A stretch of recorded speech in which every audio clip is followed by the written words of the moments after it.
गोपीजन वल्लभ गिरिवरधारी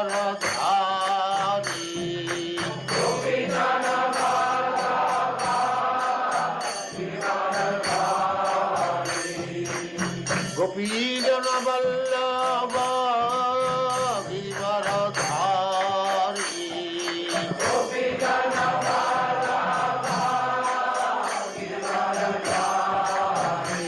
जय राधा माधव कुंज बिहारी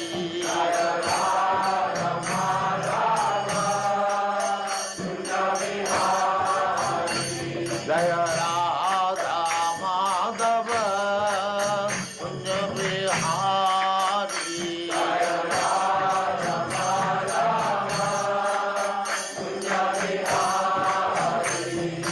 गोपीजन वल्लभ गिरिवरधारी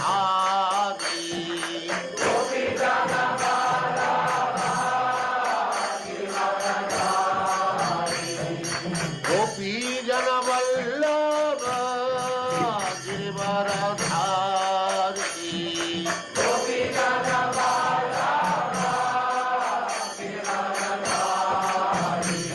जय राधा माधव कुंज बिहारी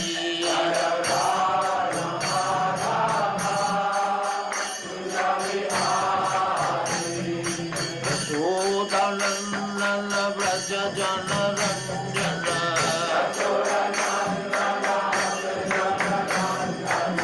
यशोदानंदन व्रज जन रंजन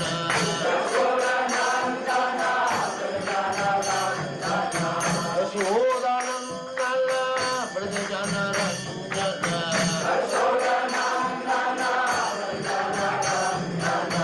यमुना तीर वनचारी यमुना तीर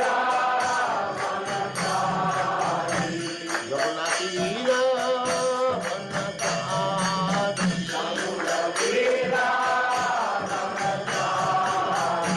जय राधा माधव कुंज बिहारी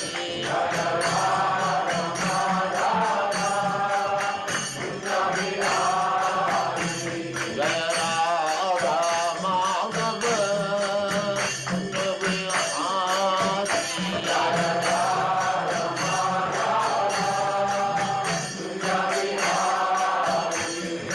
गोपीजन वल्लभ गिरिवरधारी गोपीजन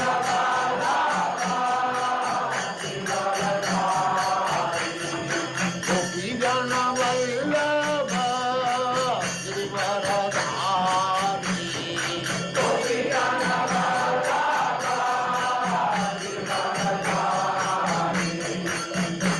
यशोदानंदन भज जन रंजन यशोदानंदन भज जन रंजन यमुना तीर वनचारी यमुना तीर वनचारी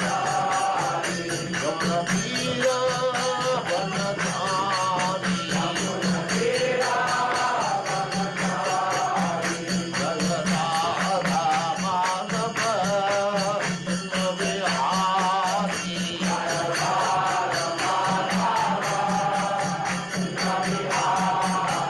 जय राधा माधव कुंज बिहारी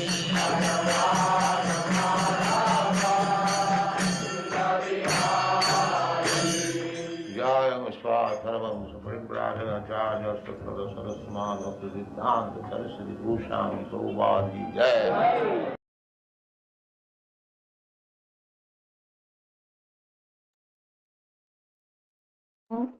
ओम नमो भगवते वासुदेवाय। ओम नमो भगवते वासुदेवाय। नारायणं नमस्कृत्य नारायणं नमस्कृत्य चैव नरोत्तमं नरं नरं चैव चैव नरोत्तमम् नरोत्तमम् देवीं सरस्वतीं व्यासं देवीं सरस्वतीं सरस्वतीं व्यासं व्यासम् जयमुदीरये ततो ततो जयमुदीरये जयमुदीरये प्रायेष्व भद्रेषु न न प्रायेषु प्रायेषु भद्रेषु भद्रेषु भागवत सेवया नित्यं नित्यं भागवत भागवत भागवत सेवया सेवया सेवया भगवते उत्तम श्लोके भगवते भगवते उत्तमाश्लोके उत्तमाश्लोके तीर्भवति नैष्टिकी भक्तिर्भवति भक्तिर्भवति नैष्ठिकी नैष्ठिकी। हरे कृष्णा। सभी को दंडवत प्रणाम। स्वागत है सभी का। हरे कृष्ण माता हरे जी, कृष्णा दंडवत कृष्ण माता जी माता प्रणाम। जी दंडवत प्रणाम। दंडवत प्रणाम। माता जी प्रभु जी की तबीयत ठीक नहीं है अभी भी। नहीं माता जी, अभी राय विनोदनी माता जी को उन्होंने मैसेज किया था कि आप लैपटॉप से शेयर करके क्लास शुरू कर दीजिए। पल्लवी माता जी को बोलिए। ठीक, मैंने डाउनलोड कर लिया है इसको। तब तक माता जी, राय विनोदी माता जी, आप कुछ समरी पॉइंट्स इसमें बताना चाहेंगे माता जी? कल वाले पॉइंट्स जी। हाँ, कल वाले। मैं तब तक ये श्लोक निकालती हूँ। हरे कृष्ण माता जी, दंडवत प्रणाम। जैसी आपकी इच्छा, या तो फिर प्रभु जी आएंगे माता जी, जैसा आपने कल कहा था, तो तब के लिए इंटैक्ट रखते हैं पॉइंट्स को। जैसी आपकी इच्छा, आप जैसा बोले। कल तक का माता जी कर लेते हैं आज, क्योंकि पता नहीं प्रभु जी कल भी अगर तबीयत ठीक नहीं रही तो प्रभु जी कल भी ज्वाइन कर पाएंगे नहीं। तो हम्म। आप आज तक का बता दीजिए माता जी। चलिए ठीक है माता जी। हाँ। तो हमने 19th को भी जब स्टार्ट किया था, तो उसके बाद हमने उस श्लोक को भी आगे समराइज नहीं किया था, क्योंकि उस दिन हम श्रीमद् भागवतम के स्कंद को जो समराइज करना है उस पे चर्चा प्रभु जी करना चाह रहे थे। तो हमारा श्लोक संख्या 5 से पेंडिंग है। अध्याय 5 का श्लोक संख्या 5 से पेंडिंग है, तो वहां से लेती हूँ। जय प्रभुपाद की जय, गुरु महाराज की जय। हमारे हिज ग्रेस कृष्ण प्रभु जी के आशीर्वाद से सभी भक्तों के सामने प्रेजेंट करने का प्रयास करती हूँ। तो 8वां प्रश्न चल रहा है कि श्री भगवान के विरोधी तथा भक्ति से विभिन्न अर्थात अभक्तों का गंतव्य क्या है। इसका उत्तर चमस ऋषि दे रहे हैं और लगभग 18 श्लोकों में इसका उत्तर विस्तृत है। तो शुरू के 4 श्लोकों में हमने इसके बारे में थोड़ा सा पढ़ा था कि दो तरह के लोग होते हैं जिनको की भक्ति, एक तो वो जिनको सुविधा नहीं मिलती, और दूसरी वो जिनको सुविधा मिलती है लेकिन वो उस सुविधा का लाभ नहीं उठाते और मनुष्य जीवन की इस सबसे बड़ी उपलब्धि से वंचित रह जाते हैं। इसी के चलते चमस ऋषि ने वर्णाश्रम प्रणाली के बारे में भी बताया था कि वर्णाश्रम प्रणाली को अच्छी तरह से यदि कोई मनुष्य उसको आदर पूर्वक उसको पूरी तरह से ग्रहण करता है, उसका पालन करता है, तो वो भी अपने जीवन के कल्मशों पर विजय प्राप्त कर सकता है। यहाँ से आगे चलते हैं। तो 5वें श्लोक में बताया गया है, थोड़ा सा समरी अनुवाद में से लेती हूँ ताकि हम लिंक कर पाए। तो 5वें श्लोक का अनुवाद था कि दूसरी ओर ब्राह्मण राजसी वर्ग के लोग तथा वैश्य जन वैदिक दीक्षा द्वारा द्वितीय जन प्राप्त करके द्विज अर्थात भगवान श्री हरि के चरण कमलों के निकट जाने की अनुमति दिए जाने पर भी मोहित हो सकते हैं और विविध भौतिकवादी दर्शन ग्रहण कर सकते हैं। तो यहाँ से हम तात्पर्यों में से पॉइंट्स लेते हैं।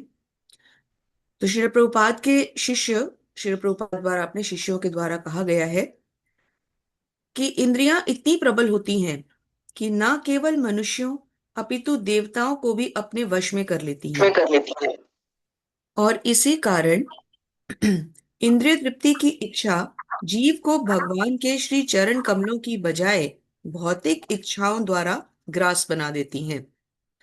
अज्ञान के कारण मनुष्य वेदों से केवल कर्मकांड को ही ज्ञान समझकर स्वर्ग जैसे उच्च लोकों के प्रति आकर्षित होकर उसे अपना अंतिम लक्ष्य समझ बैठता है।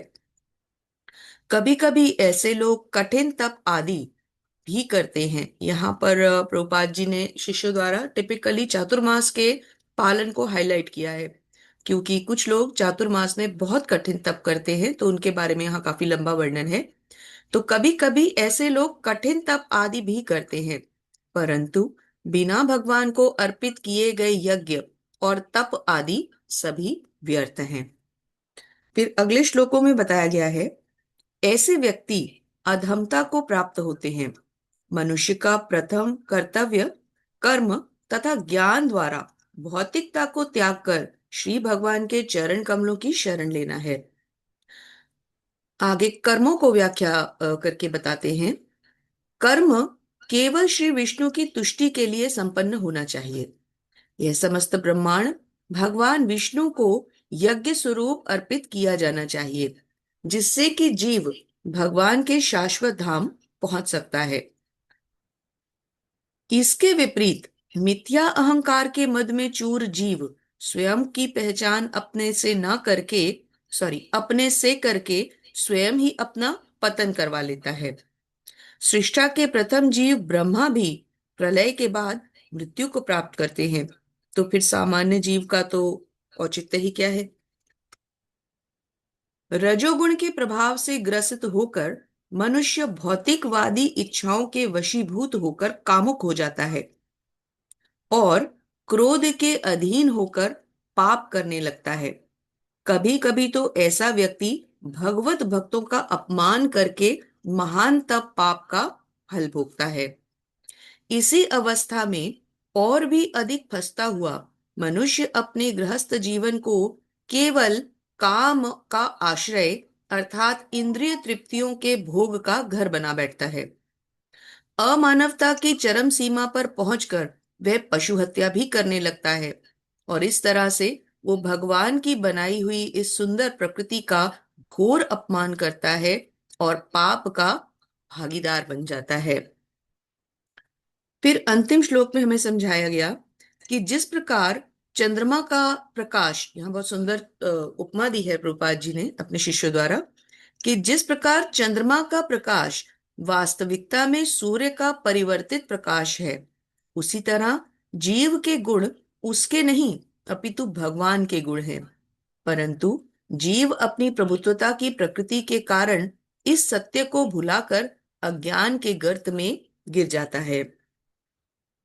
ऐसे मनुष्य के उद्धार हेतु भगवान कोई ना कोई भगवत भक्त उसके जीवन में भेजते हैं, जो कि इसके जीवन में शुद्धता और भगवत प्रेम का संचार करता है, क्योंकि भगवत कृपा या भक्तों की कृपा ही एक मार्ग है जिस पर चलकर वे स्वयं का सुधार कर पाता है। जैसे कि हमें इस क्लास के माध्यम से भगवान ने अपने भक्तों की कृपा प्रदान की है, जिसके कारण हम भी धीरे धीरे भक्ति में आगे बढ़ते हुए अपने जीवन के लक्ष्य को समझ पा रही हैं। श्रील प्रभुपाद की जय, गुरु महाराज की जय।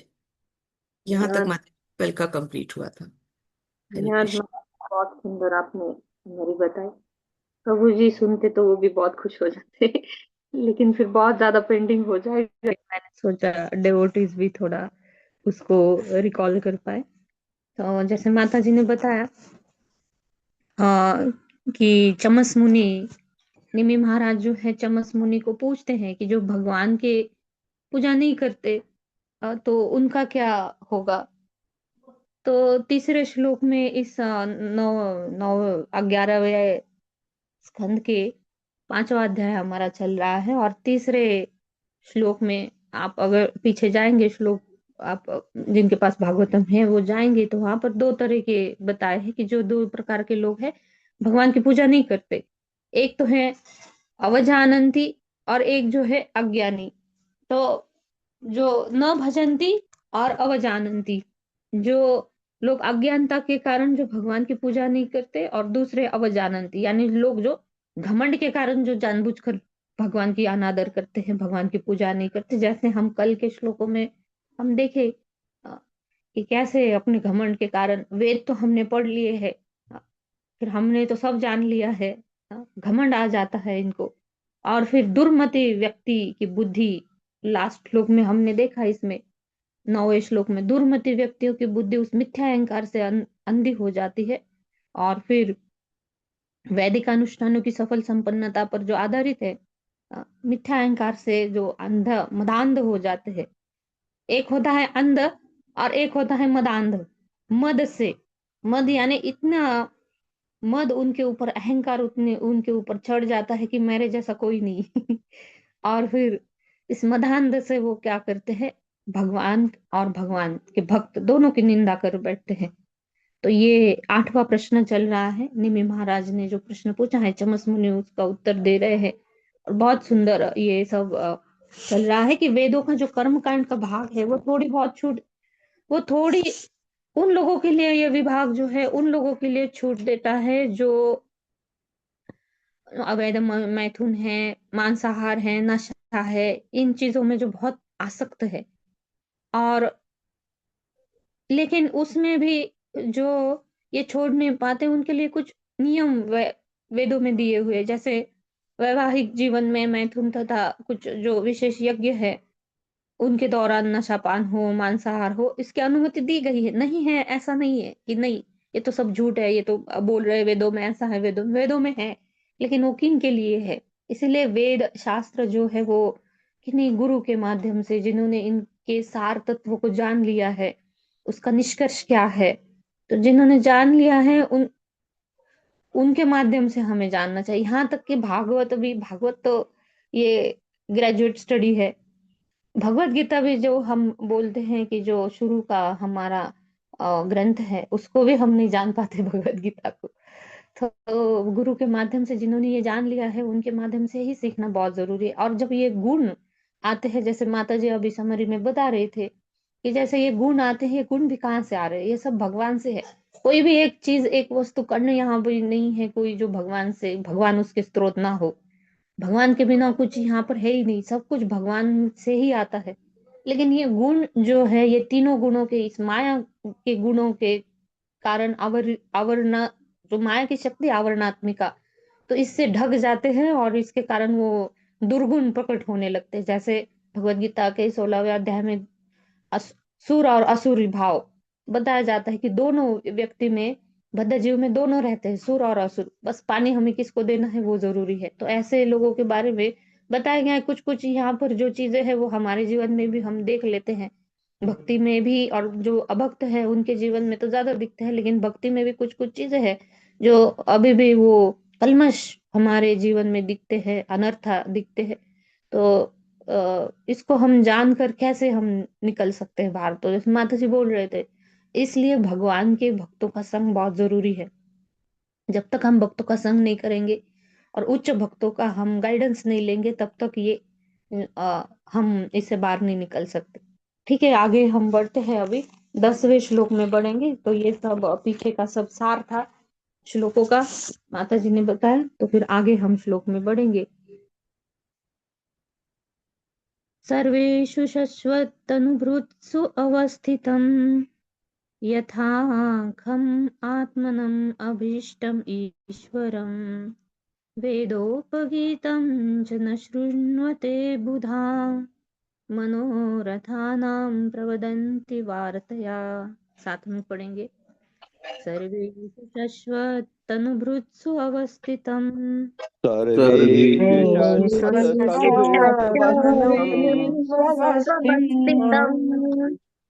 यथा खमात्मानम् अभीष्टम् ईश्वरम् यथा खमात्मानम् अभीष्टमीष्टम् ईश्वरम् वेदोपगीतं च न शृण्वते बुधा वेदोपगीतं च न शृण्वते बुधा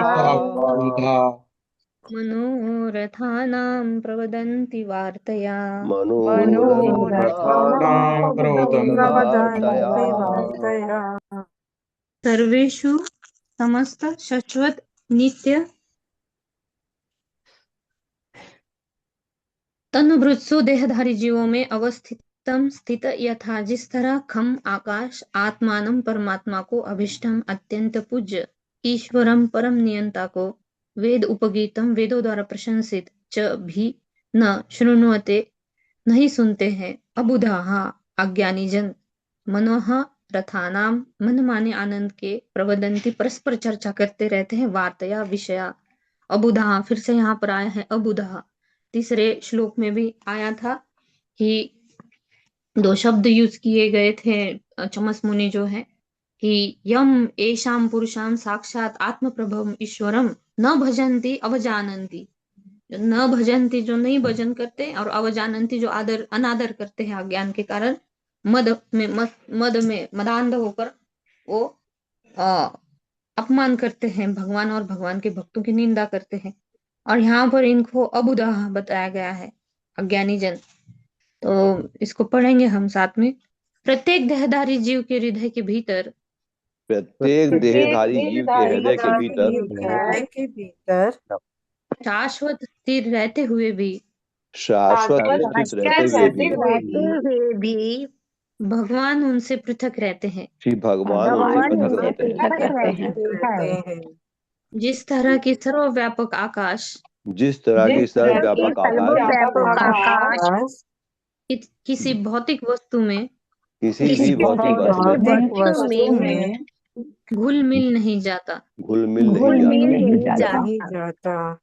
इस प्रकार भगवान परम पूज्य है। इस प्रकार से भगवान पूज्य है तथा हर वस्तु के परम नियंता है। तथा हर वस्तु परम नियंता है। वेदों में उनकी विस्तार से महिमा गाई जाती है। वेदों में उनकी विस्तार से महिमा गाई जाती है। किंतु जो लोग बुद्धिविहीन है, किंतु जो लोग बुद्धिहीन है वे उनके विषय में सुनना नहीं चाहते। वे उनके विषय में सुनना नहीं चाहते। वे अपना समय अपने उन मनोरथों की वे अपना समय अपने मनोरथों की चर्चा करने में बिताते हैं। चर्चा करने में बिताते हैं। जो यौन जीवन तथा मांसाहार जैसी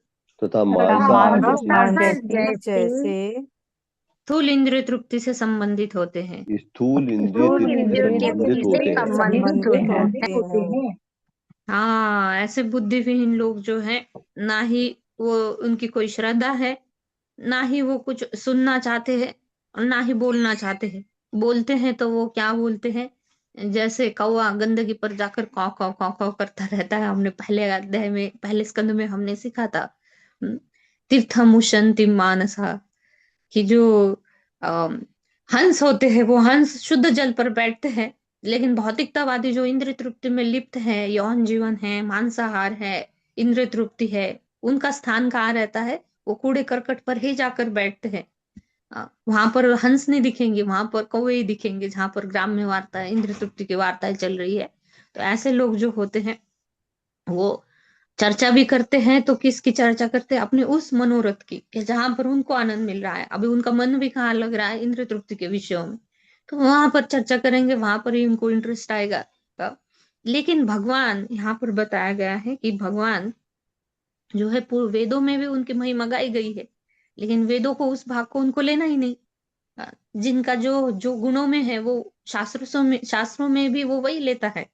तो इस तरह, और भगवान जो है वो देहधारी जीव के हृदय के भीतर शाश्वत स्थिर रहते हुए भी भगवान उदासीनम उदावृत, भगवान भगवत गीता में बोलते हैं, उदासीन की भांति परमात्मा रूप में भगवान रहते हैं सभी के जीवों में, लेकिन सभी जीवों के हृदय में है, लेकिन वो उदासीन साक्षी रूप में है परमात्मा, कि वो सिर्फ देखते रहते। जैसे हमने कठोपनिषद के श्लोक में से उदाहरण देखा था कि एक पेड़ पर दो पक्षी बैठे हुए हैं। एक है जीव, बद्ध जीवात्मा, जो इच्छा करता रहता है, और परमात्मा उसको सैंक्शन कर देते। जो जीव की अल्प स्वतंत्रता है उसमें वो बाधा नहीं डालते, लेकिन वो देखते रहते हैं, और विगत कर्मों के फल भी वो देते रहते हैं परमात्मा। लेकिन उदासीन है, वो इंटरफेयर नहीं करते जीव के कर्मों के फलों में। लेकिन इंटरफेयर कोई करता है तो वो कौन करता है?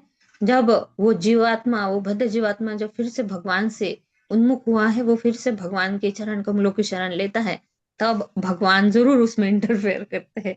कहाँ पर? नमे भक्ता प्रणश्यति, मेरे भक्त का नाश ही नहीं होगा। लेकिन जो भगवान की शरण ग्रहण नहीं करता, फिर उसको by the law of Karma, by the law of nature, उसको वो कर्मों के फल उसको भोगना ही पड़ता है। इस तरह माता जी तात्पर्य पढ़ेंगे हम। हरे कृष्णा। सुशील प्रभु जी। हरे कृष्णा। प्रणाम सभी को। तात्पर्य श्रील प्रभुपाद द्वारा शील प्रपात के विनीत भक्तों द्वारा शील प्रपात की जय। जो लोग शुद्ध कृष्ण भावनामृत को प्राप्त नहीं हैं, वे व्यभिचार, मांसाहार तथा नशे के रूप में भौतिक इंद्रिय तृप्ति की ओर सदैव उन्मुख रहते हैं। हरे वे हरे खाने कृष्णा पीने। प्रभु जी, आप 11वें का पढ़ना है, 10वें का पढ़ना है आपको? प्रभु अच्छा जी हाँ प्रभु चेंज है प्रभु जी। जी जी जी जी, मैं एक स्टेप आगे किताब से पढ़ रहा हूँ तो ध्यान नहीं दिया, सॉरी नहीं, सॉरी। 10th पढ़िए। हाँ। हाँ हाँ, वो बुक का अलग पेज खुला था। शिल प्रपात की जय। श्रीमद् भगवद गीता में भगवान श्री कृष्ण कहते हैं, वेदस्य सर्वैरहमेव वेद्यः। समस्त वैदिक ज्ञान का लक्ष्य परम सत्य को अर्थात श्री भगवान को जानना है। यद्यपि वेदों का यह उद्देश्य स्वयं वैदिक साहित्य में तथा स्वरूप सिद्ध प्रसिद्ध आचार्यों द्वारा स्पष्ट रूप से प्रकट किया जाता है, किंतु मूर्ख लोग इस सरल सत्य को ग्रहण नहीं कर पाते। वे उन लोगों की चर्चा करके जिनसे उन्होंने यौन संबंध बनाए हैं, अपने अनुभवों की चर्चा करके अवैध यौन के ज्ञान को बढ़ावा देना अधिक पसंद करते हैं। वे मांसाहार के लिए अपने दोस्तों से अच्छा भोजनालय बताते हैं और बड़े शौक से उसकी संस्तुति करते हैं, और नशीली दवाओं तथा सुराओं के पापमय अनुभवों को बताकर उनकी प्रशंसा करने में रुचि लेते हैं। वे भौतिकवादी इंद्रिय लोलुप व्यक्ति एक दूसरे से बड़े शौक से टेलीफोन पर बात करते हैं, सभा सोसाइटियों में एकत्र होते हैं और आखेट करने, शराब पीने तथा जुआ खेलने के पर्यटनों में रुचि लेते हैं। इस तरह सतोगुणी जीवन बिताते हैं। उनके पास परम सत्य श्री कृष्ण के विषय में चर्चा करने के लिए ना तो समय रहता है, ना ही रुचि होती है। दुर्भाग्यवश वे श्री भगवान की अनदेखी करते हैं, जिससे श्री भगवान उन्हें होश में लाने के लिए कठिन दंड देते हैं। प्रत्येक वस्तु श्री भगवान की है, अतएव प्रत्येक वस्तु श्री भगवान के भोग के निमित्त है। जब जीव अपने सारे कर्म भगवान की प्रसन्नता के लिए करता है, तब उसे असीम सुख का अनुभव होता है। ये न सत्यम शुद्धेत यस्मात् ब्रह्म सौख्यम त्वनंतनम। भौतिक प्रपंच में वस्तुतः कोई सुख नहीं है, और श्री भगवान मादांत बद्ध जीव को होश में लाने के लिए उसे कृपा पूर्वक दंड देते हैं। दुर्भाग्यवश भौतिकवादी लोग श्रीमद् भगवद गीता में दिए गए श्री भगवान के उपदेश किया श्री भगवान के प्रतिनिधियों द्वारा श्रीमद् भागवतम जैसे संबंधित साहित्य में से दिए जाने वाले प्रवचन की चिंता नहीं करते। उल्टे ऐसे विषयी लोग अपने आप को प्रकांड वक्ता एवं विद्वान मानते हैं। हर भौतिकवादी व्यक्ति अपने आप को सर्वाधिक बुद्धिमान मानता है, अतएव वास्तविक सत्य सुनने के लिए उसके पास समय नहीं रहता।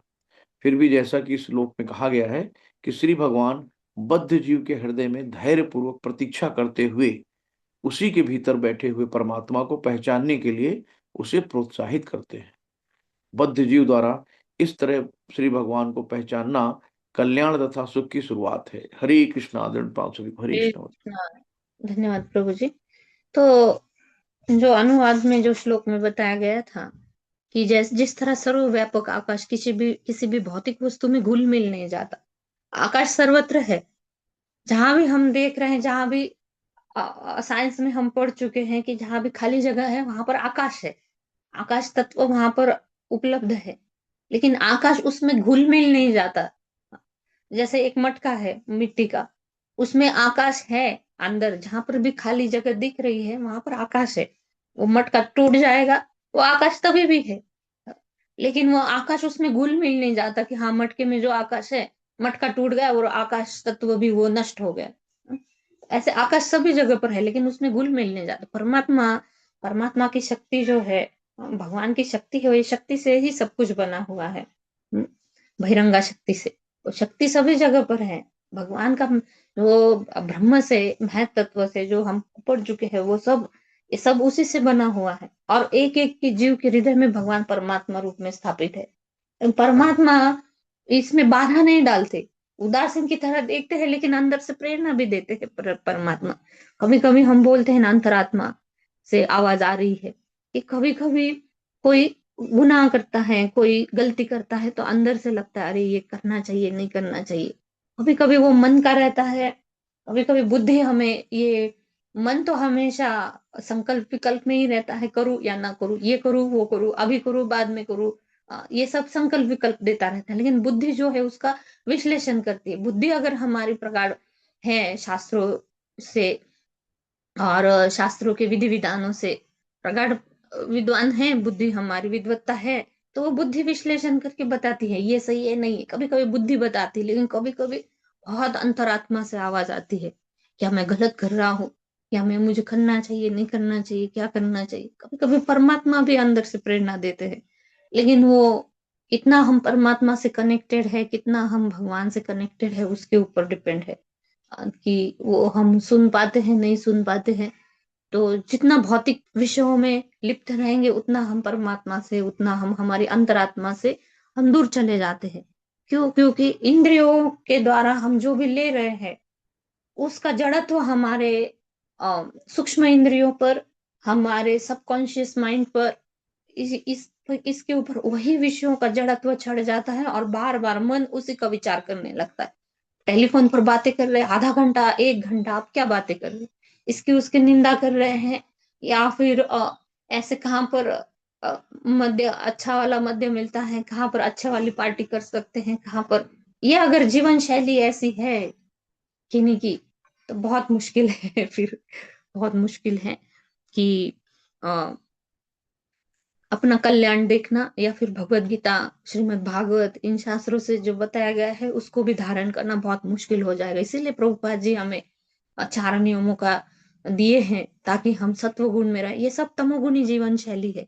कि सत्वगुण में हम जब रहेंगे, नेचर में भी हम घूमने जाते हैं, तो नेचर हमारे, मेरे गुरु महाराज बोलते हैं कि नेचर में भी हम जाते हैं तो उस नेचर से कनेक्ट होना चाहिए हमें। ये भगवान की प्रकृति है। हर एक चीज जो हमें नेचर में दिख रही है, उसके लिए हम कैसे उसको, उसमें भगवान की शक्ति, भगवान का अनुभव करें।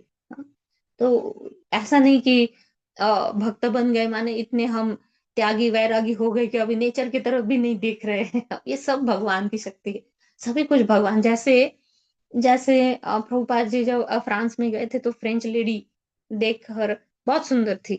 किस्सा सभी को पता होगा। फ्रेंच लेडी को देखकर साथ में प्रभुपाद जी के अनुयायी भी थे। प्रभुपाद जी उनको बोलते हैं, देखो फ्रेंच लेडी कितनी सुंदर है ना ये स्त्री। ऐसे ही प्रभुपाद जी तो परीक्षा ले रहे थे, उनके अनुयायी थे, वो बोलते हैं कि हाँ प्रभुपाद जी बहुत सुंदर है। तो बोलते हैं लेकिन सोचो, इसको भगवान से कनेक्ट करके देखो। इस सुंदर स्त्री, जिन ये स्त्री इतनी सुंदर है, तो इसको बनाने वाले जो है, कृष्ण ने बनाया है। ये कृष्ण का, हाँ, अ, कृष्ण के द्वारा बनाई गई है। तो सोचो ये जिसने बनाया है वो कितना सुंदर होगा। तो हर एक चीज को कैसे कृष्ण से जोड़कर, कैसे हर कर्मों को कृष्ण को समर्पित करके करना है, ये सबसे बड़ा विज्ञान है कृष्ण भावनामृत का। लेकिन जो नहीं सुनना चाहते, जो इसी जीवन शैली में तमोगुण में रहना चाहते हैं, तो फिर उनका कुछ नहीं कर सकते। परमात्मा भी अंदर से प्रेरणा देते हैं, लेकिन वो अभी जीव की इच्छा कहाँ पर, इस गुणों में वो ज्यादा। लेकिन इससे भी निकलना है तो एक ही उपाय है, भक्तों का संग। भक्तों के संग में जितना रहेंगे, उतना धीरे धीरे धीरे हम इससे बाहर निकलते जाएंगे। ठीक है, आगे बढ़ेंगे हम। श्लोक नंबर 11। लोके व्यवायामिष मद्य सेवा, नित्या हि जन्तोर्न हि तत्र चोदना, व्यवस्थितेस्तेषु विवाहयज्ञस्, सुराग्रहेरासु निवृत्तिरिष्टा। साथ में पढ़ेंगे। लोके व्यवाय आमिष मद्य सेवा, लोके व्यवायाम सेवा नित्या हि जन्तुर्न हि तत्र चोदना, नित्या हि जन्तोर्न हि तत्र चोदना। व्यवस्थिते व्यवस्थितिस्तेषु विवाहयज्ञ, व्यवस्थितेषु विवाहयज्ञ सुराग्रहेरासु निवृत्तिरिष्टा। सुराग्रहीरासु निवृत्तिरिष्टा। लोके भौतिक जगत में व्यवाय, यौन लिप्तता, आमिष, मांस, मद्य तथा मदिरा का सेवन नित्या सदैव प्राप्त ही निस्संदेह जंतु बद्ध जीव में, न नहीं ही निस्संदेह तत्र उस विषय में चोदना शास्त्र का आदेश, व्यवस्थित ही संस्तुत व्यवस्था, तेषु इनमें विवाह पवित्र विवाह द्वारा, यज्ञ सुरा गृह है तथा शराब ग्रहण करने से आंसू इनकी निवृत्ति ही समाप्ति इष्टा अभिष्ट। साथ में पढ़ेंगे अनुवाद श्री प्रभुपाद जी द्वारा। श्री प्रभुपाद जी की जय। इस भौतिक जगत में बद्ध जीव इस भौतिक जगत में बद्ध जीव यौन मांसाहार तथा नशे के प्रति यौन यौन मांसाहार मांसाहार तथा तथा नशे नशे के के प्रति प्रति सदैव उन्मुख रहता है। सदैव उन्मुख रहता मुख है। रहता है। इसीलिए शास्त्र कभी भी ऐसे कार्यों को इसीलिए शास्त्र भी ऐसे कार्यों को कार्यों को बढ़ावा नहीं देते। बढ़ावा बढ़ावा नहीं नहीं देते। देते।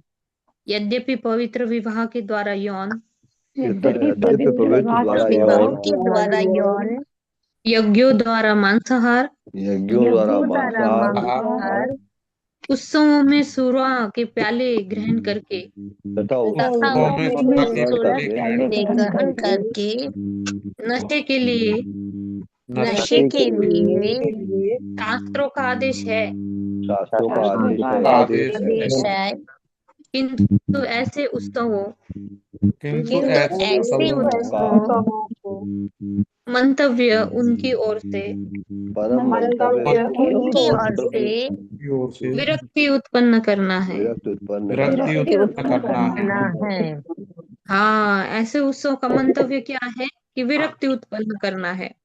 लेकिन हमें लगता है, यानी भौतिकतावादी लोगों को लगता है कि वेदों में दिया गया है मांसाहार करना है, तो इतना ज्यादा मांसाहार करते हैं कि बर्थडे के दिन किन्हीं का बर्थडे है जो मांसाहार करते हैं, उनको इतना भी, जिसका किसी का जन्म दिवस है, सोचिए उसका जन्म दिवस किसी के मृत्यु दिवस से मनाना, कि कप प्लेट में वो नॉनवेज से बनाया हुआ जो मांस है उससे बनाए हुए अलग अलग व्यंजन परोसे जाए। मतलब कितना ये दया का नाश है। ये जो चार स्तंभ है धर्म के, इस मांसाहार से मनुष्य में दया का नाश होने लगता है।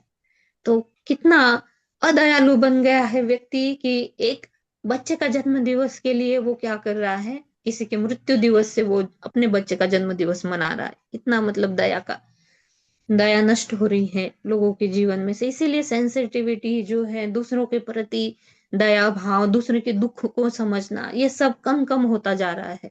मांसाहार की वजह से ये होता है। और ये तो है तमोगुणी ही है, ये तो भोजन तमोगुणी क्या, ये तो मनुष्य कहलाने वाला भी नहीं है। ये तो पशु जैसा व्यवहार है मांसाहार करना। तो ये इन चीजों से क्या होता है कि, और अवैध यौन जीवन है, उससे पवित्रता नष्ट हो रही है। धर्म का एक स्तंभ पवित्रता, वो पवित्रता नष्ट हो रही है। आजकल जैसे देखते हैं हम लिव इन रिलेशनशिप और क्या क्या चल रहा है, और इसकी चर्चाएं भी चलती रहती है। जैसे फॉरेन कल्चर अभी भारत में भी दिख रहा है, फॉरेन पाश्चात्य संस्कृति दिख रही है। और कर लीजिए। हरे कृष्णा, कृपया म्यूट कर लीजिए जिनका भी सॉरी। माइक ऑन है।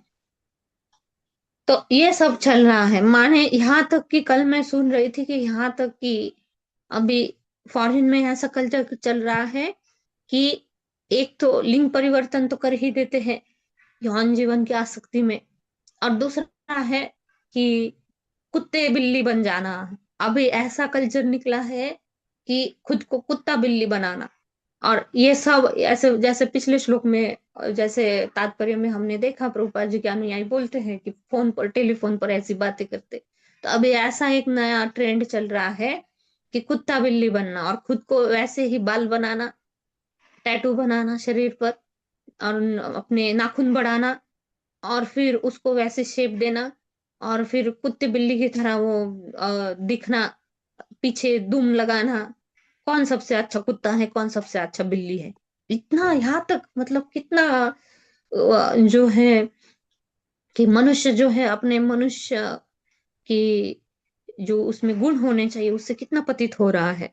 अ, वेदों में ये सब, वेदों में तो कुत्ता बिल्ली बनना नहीं दिया है, लेकिन वेदों में भले ही कुछ दिया है, लेकिन किस लिए, वेदों के निर्देश क्या है, उसका मंतव्य क्या है, लोगों की सहायता करना है कि जो इन पाप कार्यों को छोड़ने में जो सक्षम नहीं है, अ, तो इनको कम से कम संयमित किया जाए, कि इनके ऊपर संयम लगाया जाए, कि धीरे धीरे धीरे उनके मन से उनसे विरक्ति होने की भावना जन्म ले, कि हाँ कम कम कम करते हुए कि नहीं इतना ज्यादा है, यौन जीवन में ही तुम्हें आनंद मिल रहा है, तो कम से कम विवाह यज्ञ करके तुम गृहस्थ आश्रम में तुम उसको पालन करो। धीरे धीरे फिर उसको भी कम किया जाता है कि जैसे ही अध्यात्म के बारे में सुनने लगता है तो धीरे धीरे उसको भी कम किया जाता है। फिर हमारा तो एक सिद्धांत है हमारा कि कृष्ण भावना भावित बच्चे पैदा करने के लिए ही यौन जीवन होना चाहिए। लेकिन नहीं कोई कर पाता अपने अपने वो स्तर पर कि जो नहीं इंद्रिय तृप्ति इंद्रिय भोग को वो नियंत्रित नहीं कर पाता, तो उनके लिए ठीक है स्टेप बाय स्टेप। जो या फिर जो मद्यपान मांसाहार है उसको नहीं छोड़ पाता तुरंत, तो ऐसे भक्तों से जुड़कर फिर उनके द्वारा गाइडेंस लेकर वो धीरे धीरे धीरे, कोई भी चीज सडनली नहीं होती, एकदम से नहीं, अचानक से। कोई ऐसा है कि पूर्व जन्म की सुकृति है या फिर कोई बहुत बड़े भक्त की कृपा है कि तुरंत छोड़ देता है। लेकिन फिर भी बाद में वो प्रवृत्ति वो कभी कभी दिख जाती, ऊपर उठ जाती, क्योंकि यही अनर्था है।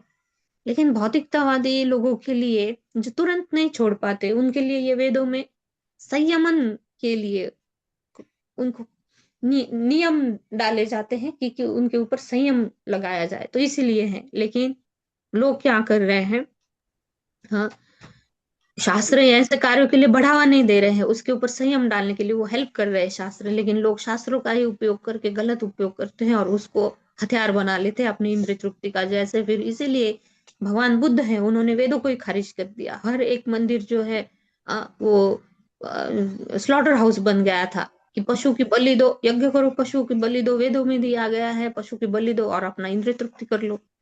तो फिर इसलिए भगवान बुद्ध को आकर वेदों को खारिज करना पड़ा। यही यहाँ पर बताया जा रहा है, जो अवजानंती है, जो अज्ञान के कारण भगवान की पूजा नहीं करते और शास्त्रों को भी ऐसे गलत तरीके से लेते। हाँ माता जी, तात्पर्य। हरे कृष्णा अरुणी माता जी। हरे कृष्णा माता जी, तन्मय प्रणाम। हरे कृष्णा सभी को। श्रीला प्रभुपाद की जय। तात्पर्य, श्रीला प्रभुपाद के आशीर्वाद से जो लोग शुद्ध कृष्ण भावना अमृत को प्राप्त नहीं है, वे व्यभिचार, मांसाहार तथा नशे के रूप में भौतिक इंद्रिय तृप्ति की ओर सदैव उन्मुख रहते हैं। वे खाने पीने और मौज उड़ाने के सामूहिक अवसरों की ही सदैव कामना करते हैं। ऐसे भौतिकवादी व्यक्ति ऐसी क्षणिक तृप्ति को त्यागने के लिए तैयार नहीं होते, क्योंकि वे देहात्म बुद्धि से बुरी तरह जकड़े होते हैं। ऐसे व्यक्तियों के लिए ऐसे अनेक वैदिक कर्मकांड हैं जो संयमित ढंग से भौतिक इंद्रिय सुख प्रदान करने वाले हैं। इस तरह बद्ध जीव वैदिक जीवन शैली के आज्ञा पालन के निमित्त नियंत्रित इंद्रिय तृप्ति की कठोरता को स्वीकार करके श्री भगवान की अप्रत्यक्ष पूजा करने का आदि बन जाता है। शुद्धि के माध्यम से ऐसा जीव क्रमशः उच्चतर रुचि उत्पन्न करता है और श्री भगवान के आध्यात्मिक स्वभाव के प्रति प्रत्यक्ष रूप से आकृष्ट हो जाता है। कभी कभी वेदों के कर्मकांड भाग के पतित अभ्यासकर्ता बल देते हैं कि वैदिक उत्सवों के भौतिक सकाम फलों को कभी नहीं छोड़ना चाहिए, क्योंकि वे धार्मिक शास्त्रों द्वारा संस्तुत हैं। उदाहरणार्थ, एक वैदिक आदेश है कि अनुकूल मौसम आने पर पत्नी के रजस्वला होने के कम से कम 5 दिन बाद जब वह ऋतु स्नान से स्वच्छ हो जाए तो रात के समय पति अपनी पत्नी के से समागम करने जाए। इस तरह एक जिम्मेदार गृहस्थ धार्मिक यौन जीवन में प्रवृत्त हो। यौन जीवन के लिए अपनी पत्नी के पास जाने के वैदिक आदेश की व्याख्या वैष्णव आचार्यों ने इस प्रकार की है। भौतिक जगत में प्रायः प्रत्येक व्यक्ति अत्यंत कामुक होता है और किसी आकर्षक स्त्री से या किसी भी स्त्री से मिलने पर उसमें काम इच्छा जागृत होती है। सामान्य भौतिकवादी व्यक्ति के लिए अपनी वैध विवाहिता पत्नी तक ही संबंधों को सीमित रखना एक उपलब्धि है, किंतु परिचय की प्रगाढ़ता से भी तृष्णा उत्पन्न होती है। अतः यह स्वाभाविक प्रवृत्ति है कि पति धीरे धीरे अपनी पत्नी से ईर्ष्या या क्रोध करने लगता है और अन्य स्त्रियों से अवैध संबंध बनाना चाहता है। ऐसी प्रवृत्ति अत्यंत पापपूर्ण तथा निंदनीय है। इसीलिए वैदिक शास्त्र का आदेश है कि मनुष्य संतान उत्पन्न करने की इच्छा से अपनी वैध पत्नी के पास जाए और इस तरह अन्य स्त्रियों के साथ अवैध यौन संबंध में कमी लाए। यदि पत्नी के पास जाने का वैदिक आदेश ना होता तो अनेक लोग अपनी पत्नियों का आदर करके अवैध संबंध द्वारा अन्य स्त्रियों को दूषित करने के लिए उन्मुख हो जाते। किंतु बद्ध जीवों पर लागू होने वाला ऐसा आदेश उन महात्माओं के लिए नहीं होता जो आध्यात्मिक पद पर स्थिर हैं और भौतिक इच्छा से परे हैं। जैसा कि इस श्लोक में कहा गया है, निवृत्ति रिष्टा। वैदिक शास्त्रों का वास्तविक प्रयोजन मनुष्य को भगवत धाम वापस ले जाना है। श्रीमद् भगवत गीता में भगवान श्री कृष्ण ने स्पष्ट शब्दों में कहा है, यम यम वापि स्मरण भावम त्यज्यत्यन्ते कलेवरम। मृत्यु के समय हम जो भी सोचते हैं उसी से हमारा अगला शरीर निश्चित होता है। श्रीमद् भगवत गीता 8.5। अंत काले च मामेव स्मरण मुक्त्वा कलेवरम यह प्रयाति समद्भावम याति नास्ते अत्र संशयः। यदि कोई व्यक्ति श्री भगवान का स्मरण करता है तो वह तुरंत श्री कृष्ण के सनातन लोक को चला जाता है। अतः चूंकि सारे वैदिक शास्त्र श्री कृष्ण को जानने के लिए हैं, अर्थात वैदेश्य सर्वैरहम् एव वेद्यः, इसलिए वेदों का चरम उद्देश्य कभी भी वैध या अवैध किसी भी प्रकार की भौतिक इंद्रियों में तल्लीनता नहीं हो सकता। विवाहित यौन जीवन संबंधी वैदिक नियम वास्तव में पापमय अवैध यौन को रोकने के उद्देश्य से हैं, किंतु किसी को मूर्खता से यह निष्कर्ष नहीं निकालना चाहिए कि उसकी पत्नी के नग्न शरीर का कामुक आकर्षण ही आत्म साक्षात्कार तथा वैदिक उत्थान की पूर्णता है। आध्यात्मिक जीवन की असली पूर्णता तो समस्त भौतिक इच्छाओं से मुक्त होना अर्थात निवृत्ति और मन को श्री कृष्ण पर एकाग्र करना है। इसी प्रकार मद्यपान तथा मांसाहार के संयमित सेवन के संबंध में अन्य आदेश हैं। जो लोग मांसाहार के लिए उतावले रहते हैं उन्हें ऐसे वैदिक उत्सव संपन्न करने का आदेश दिया जाता है जिनसे उन्हें 5 प्रकार के 5 नख वाले पशुओं को खाने की छूट दी जाती है। ये पशु हैं गैंडा, कछुआ, खरगोश, साही तथा छिपकली। इसी प्रकार विशिष्ट सुरापान की अनुमति वर्ष के विशिष्ट दिनों में बहुत खर्च करके संपन्न होने वाले अति सीमित यज्ञों में दी जाती है। इस तरह अन्य प्रकार का मद्यपान तथा नृशंस पशु हत्या निषिद्ध किए जाते हैं। ऐसे यज्ञ संपन्न करने से मनुष्य धीरे धीरे शुद्ध हो जाता है और वह मांसाहार तथा सुरापान जैसे मूर्खतापूर्ण कार्यों के लिए अरुचि उत्पन्न करता है। इंद्रिय तृप्ति पर क्रमशः नियंत्रण लगाने वाले वैदिक नियम विधि कहलाते हैं। नियम शब्द उन आदेशों का द्योतक है ऐसे कार्यों का नियमन करते हैं जिन्हें मनुष्य सामान्य रूप से नहीं करना चाहते।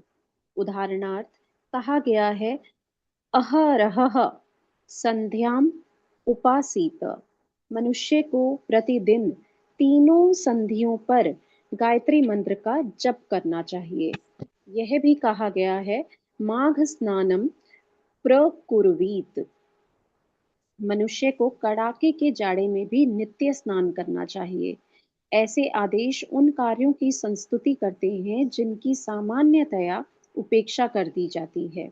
यद्यपि ऊपर इसका उल्लेख हुआ है कि अपनी वैध पत्नी की उपेक्षा करने के विरुद्ध आदेश हैं, किंतु मांसाहार की पूरी तरह उपेक्षा करने के विरुद्ध कोई आदेश नहीं है। दूसरे शब्दों में पशु हत्या अत्यंत निंदनीय मानी जाती है और यद्यपि अधिक उग्र श्रेणी के लोगों के लिए कुछ छूट है, किंतु मनुष्य को अपना क्रूर कर्म पूरी तरह से त्याग देना चाहिए क्योंकि पशु यज्ञ में थोड़ी सी भी त्रुटि रह जाने से जीवन में उत्पात खड़ा हो सकता है। यह समझ लेना होगा कि जो लोग श्री चैतन्य महाप्रभु के निर्देशन में हरे कृष्ण मंत्र का कीर्तन करते हुए उच्च पद को प्राप्त कर चुके हैं, उनसे आशा की जाती है कि वे भौतिक इंद्रिय तृप्ति का पूर्ण रूपेण परित्याग कर दें। यदि कोई कृष्ण भक्त छल से मांसाहार, नशा या यौन सुख के लिए शास्त्रों की छूट का लाभ उठाना चाहता है, तो वह नाम जप के विरुद्ध 10वां अपराध करता है। विशेष रूप से यदि किसी ने त्रिदंडी संन्यास आश्रम स्वीकार किया है, तो गृहस्थों के लिए नियमित यौन जीवन की संस्तुति करने वाले वैदिक आदेशों के प्रति उसका आकृष्ट होना अत्यंत निंदनीय तथा घृणित है। श्रील जीव गोस्वामी के अनुसार संन्यास आश्रम स्वीकार करने वाले मनुष्य के लिए कोई ऐसी छूट नहीं है। वैष्णव सन्यासियों को मनु संहिता में दिए गए निम्नलिखित श्लोक जैसे कथनों से मूर्खतावश चक्कर में नहीं पड़ना चाहिए। न मांस भक्षणे दोषो, न मद्ये न च मैथुने, प्रवृत्तिरेषा भूतानां निवृत्तिः स्तु महाफला। ऐसा माना जा सकता है कि मांसाहार, नशा और यौन लिप्तता बद्ध जीवों की स्वाभाविक लालसाएं हैं। अतएव इन कर्मों के लिए ऐसे व्यक्तियों की निंदा नहीं की जानी चाहिए। किंतु जब तक ऐसे पाप कर्मों का परित्याग नहीं किया जाता, तब तक जीवन की असली सिद्धि पाने की संभावना नहीं है। क्रिया विधान में बतलाया गया है कि वामदेव यज्ञ या फिर गर्भाधान संस्कार के अवसर पर ही धार्मिक संतान उत्पन्न करने के लिए मैथुन की अनुमति दी जाती है।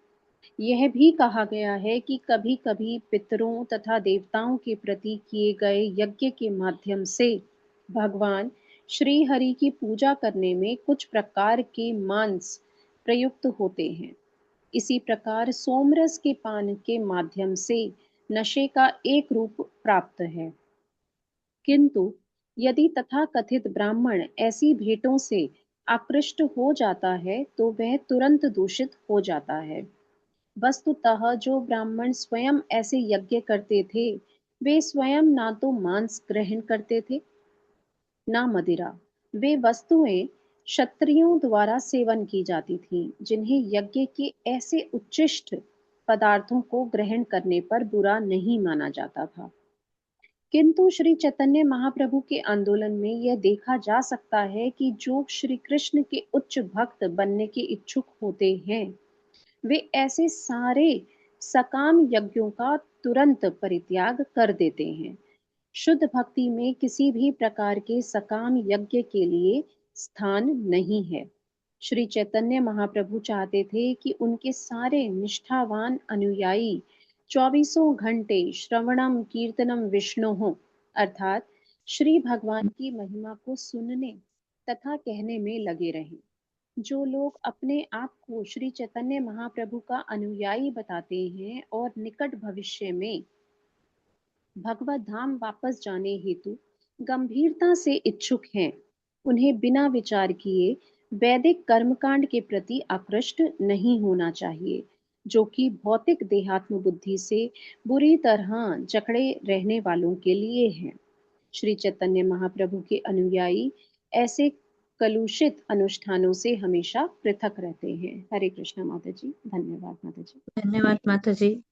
तो तात्पर्य में प्रभुपाद जी के अनुयायी ने इस चीज को बहुत अच्छे से स्पष्ट कर दिया है कि जो यौन जीवन के लिए अत्यंत ये स्वाभाविक है, कि बताया गया है कि स्वाभाविक है। बद्ध हम शरीर ही धारण किए हैं, जन्म ही हर किसी योनि में जन्म मिल रहा है, तो वो यौन जीवन के कारण ही मिल रहा है। तो इसीलिए जो जन्म लिया है उसमें ये स्वभाव से बाय नेचर ये उसमें बाय डिफॉल्ट ये आ ही जाएगा। भौतिक जगत की व्यवस्था ही ऐसी है, जिसने जन्म लिया है उसमें ये सभी चीजें आएगी। लेकिन अगर वो बहुत ज्यादा इसी में फंसा रहा है, तो शास्त्र कुछ नियम दे देते हैं कि शुरू में उसको वो नियमों में उसको करना है, ताकि वो धीरे धीरे जो है उससे विरक्त हो जाए।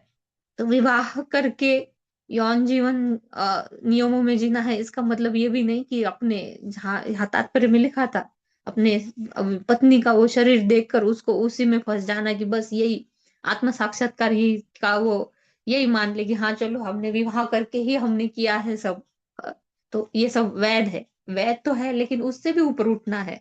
जहां पर चैतन्य महाप्रभु के अनुयायी है माने जो इस्कॉन में जुड़े हुए भक्त हैं, इस्कॉन में गौड़ीय संप्रदाय में जो भगवत धाम भगवान कृष्ण से 5 रसों में जो दिव्य आदान प्रदान करना चाहते हैं, उनके लिए बहुत जरूरी है इन सभी चीजों से ऊपर उठना, सभी कार्य भगवान के लिए करना। हाँ, तो ऐसे और ज्यादातर करके जो सन्यासी है, ब्रह्मचारी है, सन्यासी है, उनके लिए तो बहुत कड़े नियम दिए गए हैं।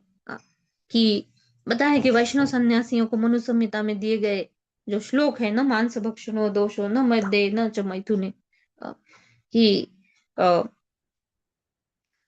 ऐसे कर्मों के लिए मनु संहिता में दिया है कि ऐसे कर्मों के लिए ये स्वाभाविक लालसा है। अ, मांसाहार, नशा और यौन लिप्तता बद्ध जीवों की ये स्वाभाविक लालसा है। अतः इन कर्मों के लिए ऐसी व्यक्तियों की निंदा नहीं की जानी चाहिए, उनकी निंदा नहीं की जानी चाहिए, ऐसा लिखा है। तो माने ये अच्छा है, मनु संहिता में दिया है, मनु महाराज ने दिया है भाई, स्वाभाविक है। ये तो नेचुरली है। लोग बोलते हैं ना, कभी किसी को छोड़ने के लिए बोलते तो बोलते ये तो नेचुरली है, नेचुरल है ये अपने आप आ जाता है। अ, तो फिर मनु संहिता में दिया है तो चलो ये वैध है। नहीं, ये क्यों दिया है, मनु मनु ने भी क्यों दिया है, क्योंकि ये भी स्टेप बाय स्टेप इन लोगों को ऊपर उठाने के लिए।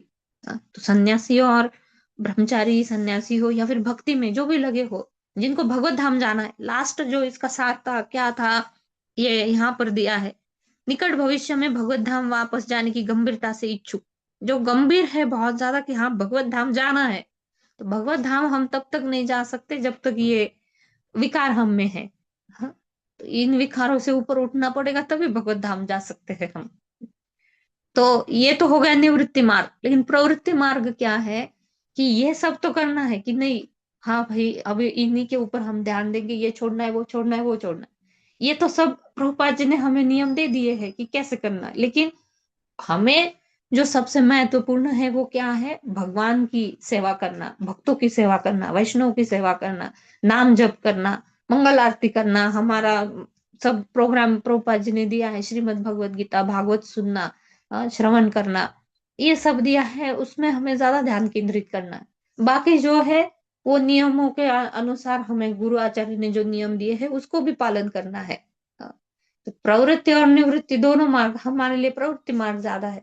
जब उच्च विषय की तरफ हम जब परम दृष्टा निवर्तते, जब हम उच्च विषय हमें मिल जाएगा सबसे, तो फिर वो नीचे के जो विषय हैं इंद्र तृप्ति के विषय, जब भगवान का विषय हमें मिल जाएगा तो इंद्र विषय अपने आप छूटने लगेंगे। तो माने हम सिर्फ भगवान के ऊपर ही डिपेंड रहे, हम अपना प्रयास नहीं करें, नहीं, दोनों चीजें बहुत जरूरी है, भगवान की कृपा और खुद का प्रयास।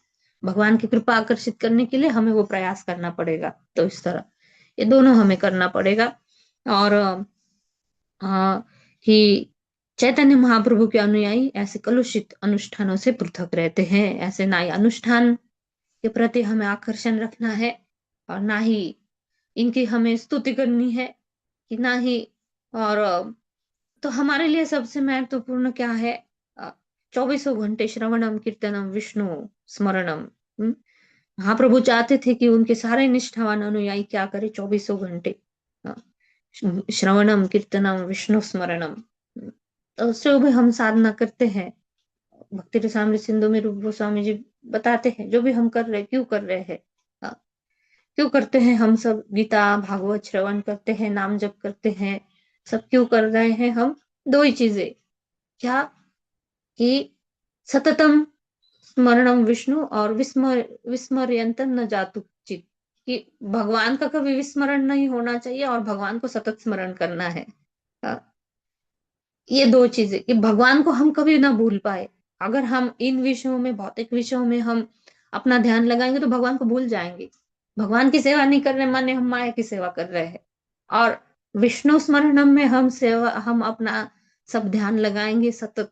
भगवान बोलते सततम कीर्तयन्तुम, ऐसे नहीं बोले 2 घंटे करो सुबह 4 बजे 4:30 बजे उठो, मंगल आरती करो, 2 घंटे नाम जप करो और बाकी दिन भर तुम स्मरण नहीं करोगे तो भी चलेगा ऐसा थोड़ी ना बोले भगवान। भगवान बोलते सततम कीर्तयन्तु माँ यतन्तश्च दृढ़ व्रता, दृढ़ व्रत रहते हुए। जो यहाँ पर महाप्रभु बोलते हैं गंभीरता, वो दृढ़ व्रत रहकर जो गंभीर है, जिन्होंने दृढ़ता का व्रत धारण कर लिया है।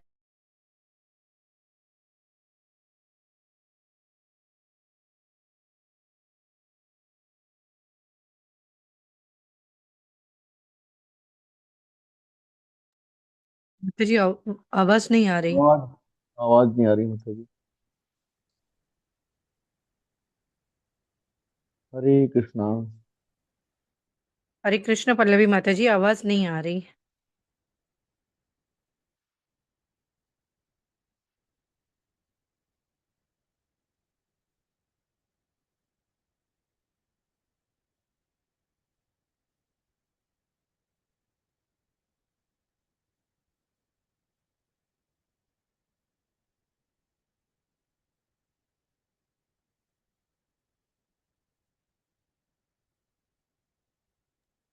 नेटवर्क प्रॉब्लम है उनकी। नेट, हाँ माता जी लीव हो गए, ज्वाइन करेंगे वापस शायद। हम्म।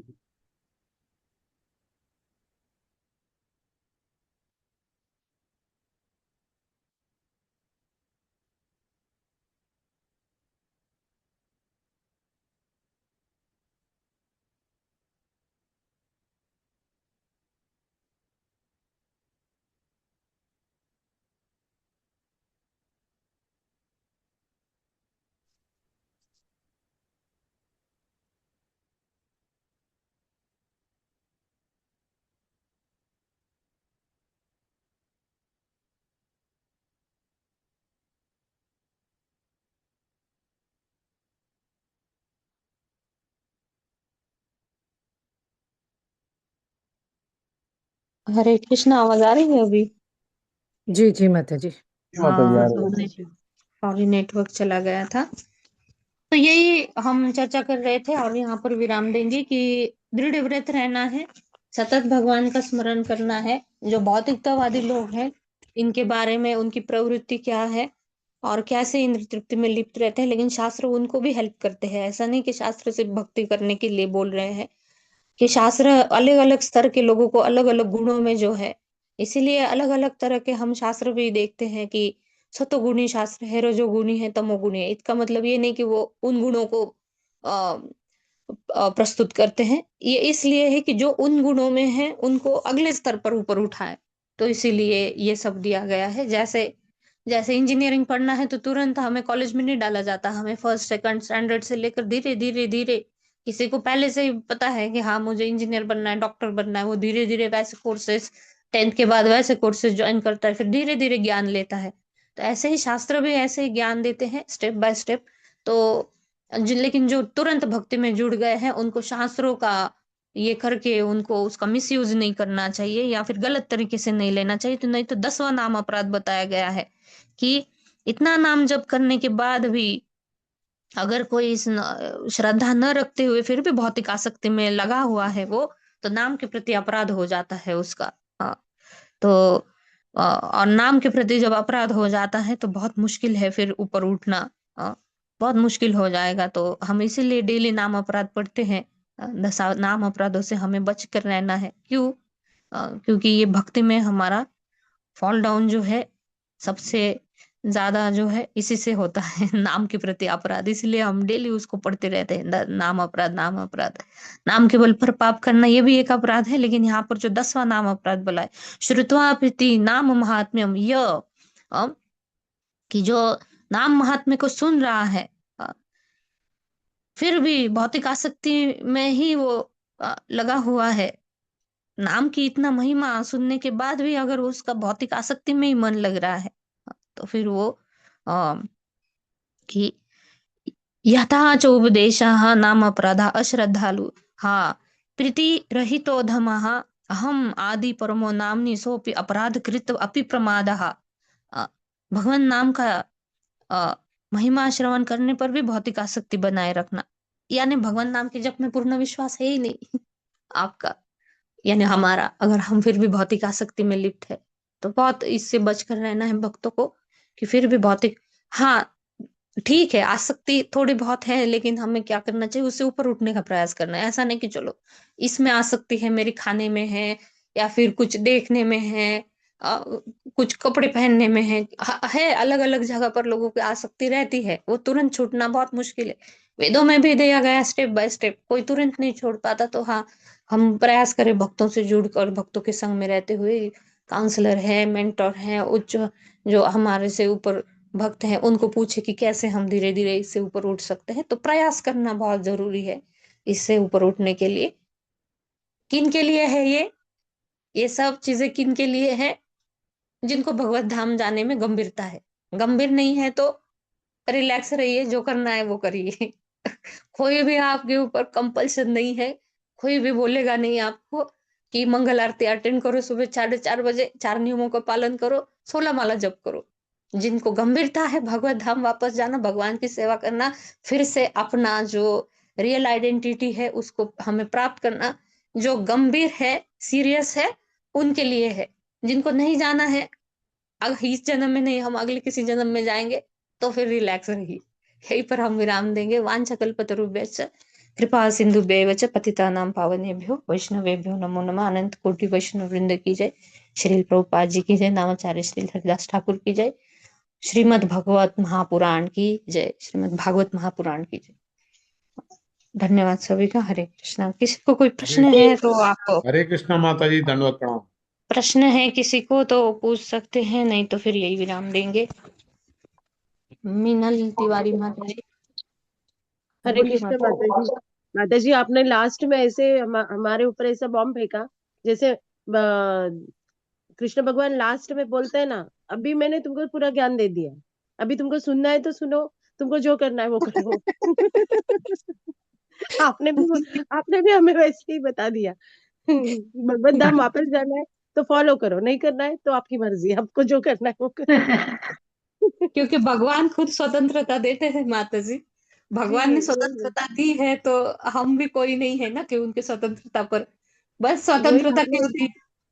आपने ऐसे कहा ना, तो हमें भी भगवान इमिजिएटली वो याद आ गया। यथेच्छसि तथा कुरु, भगवान बोलते हैं यथेच्छसि तथा कुरु। लेकिन हम कितना अर्जुन के पथ पथ चिन्हों को हम फॉलो कर रहे हैं, तो हमें भी इतना दृढ़ व्रत होना चाहिए कि नहीं, करिष्य वचनम तव, भगवान आपने जो काम है अभी वही करूंगा। आपने बोला है ना सभी रिलेटिव्स को मार डालना है, मैं अभी उन्हीं को मार डालूंगा। क्यों? क्योंकि आपका ज्ञान मुझे मिल गया है, आपने इतना दिव्य ज्ञान दिया है, और ये सब मैं किस लिए करूंगा? आपको समर्पण, आपकी सेवा समझकर मैं अभी इनको मारूंगा। पहले अर्जुन बोल रहे थे मैं नहीं मारूंगा, मैं जंगल में जाकर भीख मांग कर खाऊंगा। तो भगवान बोलते यथेच्छसि तथा कुरु, ये सब तो मैंने बता दिया। भागवत में हमारे लिए ऐसा ही है, यथेच्छसि तथा कुरु, जिनको वही जाना है आपने अभी भगवान। अभी आपने हमें भी ऐसे ही फ्रीडम दे दिया कि आपको करना है तो करो ना, ये स्ट्रिक्टली करना होगा, फॉलो करना होगा। नहीं, मुझे इमीडिएटली वो याद आ गया, इसलिए। हरे कृष्णा माता जी। हरे कृष्णा। जी माता माता जी। जी, माता जी, मैं ये कहना चाह रही थी कि जो हम समरी लिख रहे हैं, तो हम्म आप ऐसा ना करें कि जो एडिट करना है आपने या रूमा माता जी ने, तो हम्म एक एक चैप्टर की बना के समरी, मतलब सिंगल एक चैप्टर की, कि क्या मतलब पैटर्न क्या है, क्योंकि जब वो अगर बुक पब्लिश होगी तो एक ही पैटर्न होना चाहिए ना माता जी सबका। कोई किसी तरह लिखेगा, कोई किस तरह लिखेगा, तो एक एक सबके मंगवा के आप पहले उनको देख लीजिए, उसके बाद फिर जिसका ठीक लगे पैटर्न आप वो बता सकते हैं कि भी इस पैटर्न से लिखा जाए। पैटर्न तो मैंने प्रभु जी को बोला था, तो पैटर्न तो मैंने बता दिया था ना। सुबोधिनी का भी मैंने 3 कैंटोस का शेयर किया था ग्रुप में, कि सुबोधिनी में जैसा है, और प्रभु जी भी बोले थे सुबोधिनी की हेल्प ले लो, कि बहुत ज्यादा हमें एक्सप्लेन, बहुत भागवतम ही नहीं लिखनी है, हमें क्या करना है, जो श्लोक और जो अनुवाद जो है, इम्पोर्टेंट इम्पोर्टेंट तो सब कुछ है, लेकिन हमें समरी बताना है। तो हम जितना स्किप कर सकते हैं उतना, एक आप कि हाँ 1 से 5 श्लोक तक उसका 2 लाइन में कि इसका विषय ये है, तो उसको फिर आगे कनेक्ट करते हुए 5 से 10 श्लोकों तक इसका विषय ये है। तो उस 5 से 10 श्लोकों में जब आपको लगता है कि हाँ, उसमें मुझे थोड़ा बोलना चाहिए, इसमें बहुत इम्पोर्टेंट है। जैसे अभी निमि महाराज के क्वेश्चन आ रहे हैं, तो उसको क्वेश्चन को हम स्किप नहीं कर सकते। क्वेश्चन हमें लेना ही जी है, लेकिन हम कैसे कर सकते कि हाँ, ये श्लोक 32 से लेकर 45 तक निमि महाराज का 8वां प्रश्न है, ये प्रश्न था और उसका उत्तर 3-4 लाइन में ही कि हाँ, ये उसका उत्तर चमस मुनि जो है उन्होंने ही ऐसा उत्तर दिया। तो इतना शॉर्ट हमें बनाना है कि उस श्लोकों का एक सब्जेक्ट जो है उसको डालकर उसका उत्तर जो है उसको हमें 2-3 लाइन में, तो ऐसे करके हम ये पूरा कैंटो जो है। और जहां पर प्रभु जी बोले थे कि जहां पर वंशावली का वर्णन आता है तो सभी का सभी लिखने की जरूरत नहीं है। जो इम्पोर्टेंट उसमें हाँ राजा महाराजा होने वाले हैं तो उनका हाँ ही सिर्फ आप हाँ रेफर करो उनको ही। तो ये मेरे पास है ना माता जी, वंशावली का तो कैंटो मेरे पास है।